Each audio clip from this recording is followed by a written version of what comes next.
Madoff, The Monster of Wall Street is a four-part docuseries that details the crimes of Bernie Madoff, a fraudster who was the mastermind of the largest Ponzi scheme in history.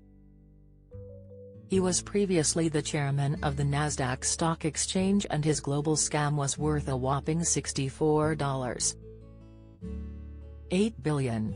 The Netflix financial thriller came out on Wednesday, January 4.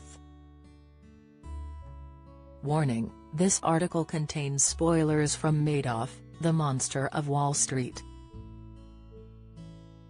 Bernie Madoff started working on Wall Street in the 1980s with his brother after saving up thousands of pounds working as lifeguards and fixing sprinklers. They began running a legitimate business, buying and selling stock with Madoff, launching Nasdaq, the first electronic stock exchange, and advised the Securities and Exchange Commission (SEC) on the system.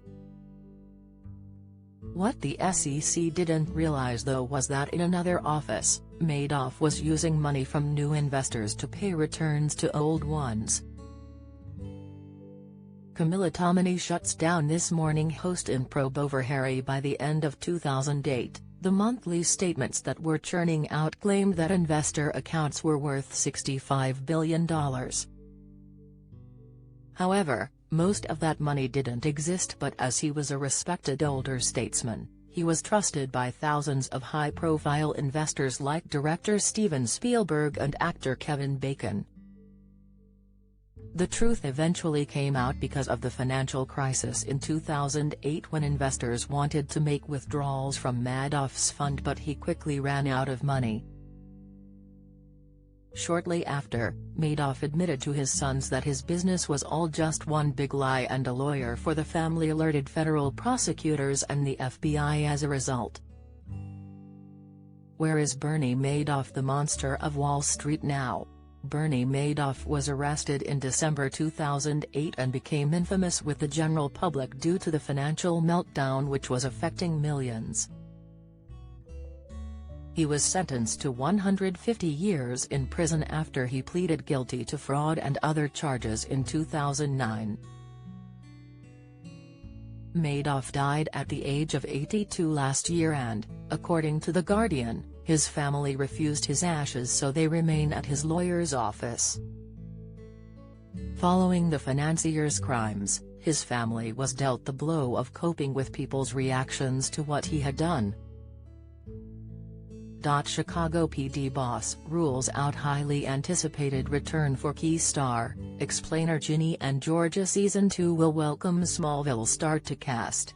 There will be blood, Prince Harry told There Is No Way Back. Royal, one of Madoff's sons, Mark, died by suicide on the second anniversary of his dad's arrest in 2010.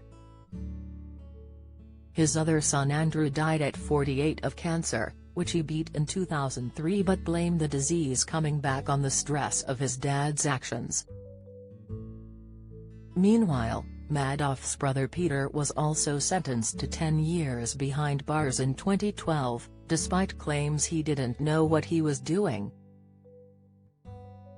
In addition to all of this, in February last year, his sister and her husband were found dead in what is believed to be a murder-suicide.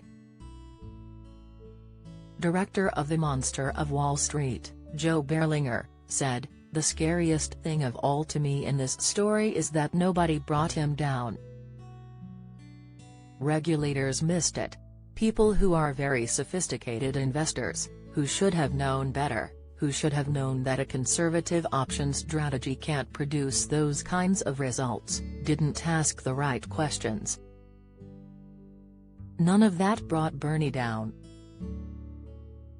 What brought Bernie down was a black swan event, the financial crisis, and I believe if the markets had just gone in their normal cycles, he might still be doing it today."